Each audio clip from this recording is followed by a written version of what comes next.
Salah satu proyek paling ambisius dalam sejarah Indonesia saat ini sedang benar-benar terwujud di tengah hutan Kalimantan Timur, ibu kota Nusantara. Nah, kali ini kita akan bedah bareng-bareng. Sejauh mana sih cetak biru ini udah jadi kenyataan berdasarkan data dan perkembangan terbaru? Oke, sekarang kita masuk ke pertanyaan utamanya. Gimana sih caranya memulai mega proyek kayak begini? Ini kan bukan cuma soal bangun gedung ya. Ini tuh tentang menciptakan sebuah ekosistem kehidupan yang berfungsi penuh dari tanah yang tadinya kosong. Skalanya, wah luar biasa banget.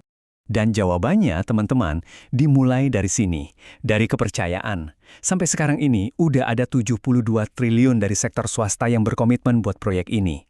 Angka ini bukan sekedar modal loh. Ini adalah sinyal yang kuat banget kalau dunia usaha itu melihat ada potensi nyata di Nusantara.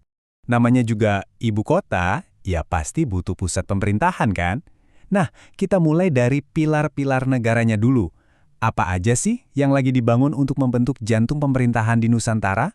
Nah, yang menarik di sini adalah gimana inti dari trias politika, legislatif dan yudikatif itu lagi dibentuk secara fisik. Ini bukan sekedar bangun kantor biasa loh, ini adalah simbol-simbol demokrasi yang lagi ditegakkan. Mulai dari gedung paripurna, buat sidang-sidang besar, sampai Mahkamah Agung dan Mahkamah Konstitusi sebagai benteng keadilan kita. Dan kalau masih ada yang ragu, ini penegasannya langsung dari Kepala Otorita IKN. Jadi, poin pentingnya adalah, meskipun ada banyak penyesuaian anggaran di sana-sini, proyek-proyek fundamental ini adalah prioritas utama yang harus terus jalan. Targetnya pun jelas, selesai antara tahun 2027 dan 2028. Tentu aja, sebuah kota itu lebih dari sekedar gedung-gedung kan?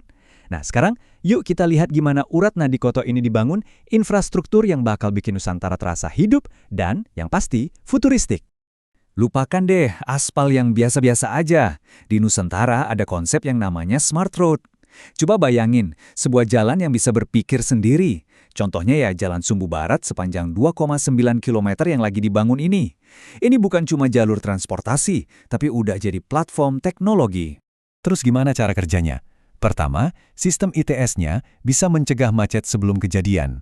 Kedua, aspalnya ini pintar. Dia bisa ngasih laporan kalau ada kerusakan, jadi perbaikannya bisa lebih cepat.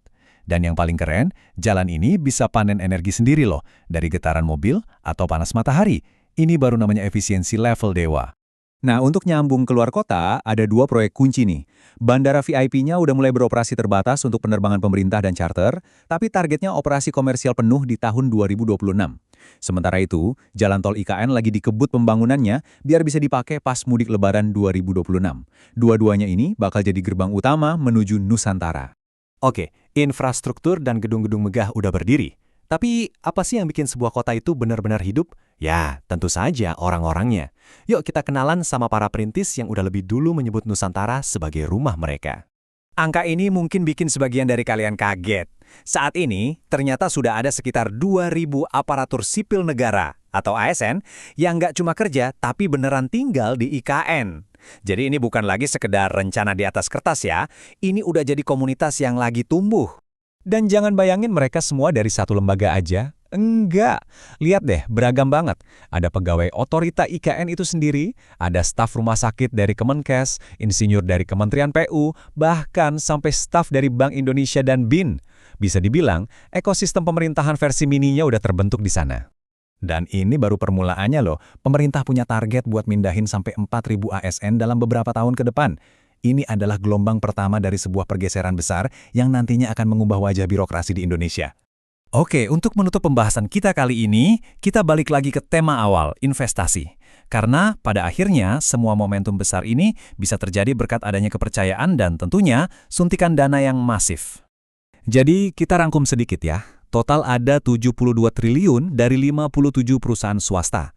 Dan uang ini tuh nggak cuma dipakai buat bangun kantor pemerintahan yang kaku, tapi juga buat fasilitas-fasilitas yang bikin kota ini nyaman ditinggali, kayak pusat perbelanjaan, area kuliner, dan sarana olahraga. Intinya, sektor swasta lagi ikut membangun kehidupan sehari-hari di Nusantara. Mulai dari gedung pemerintahan sampai jalanan pintar, dari para ASN perintis sampai investasi triliunan rupiah, jelas banget kalau Nusantara ini sedang bergerak dari sekedar cetak biru menjadi sebuah kenyataan. Tapi, ini semua menyisakan satu pertanyaan besar untuk kita renungkan bersama. Kalau kita berhasil membangun kota ini, bangsa seperti apa yang akan lahir dari semangat dan visi baru yang dibawanya?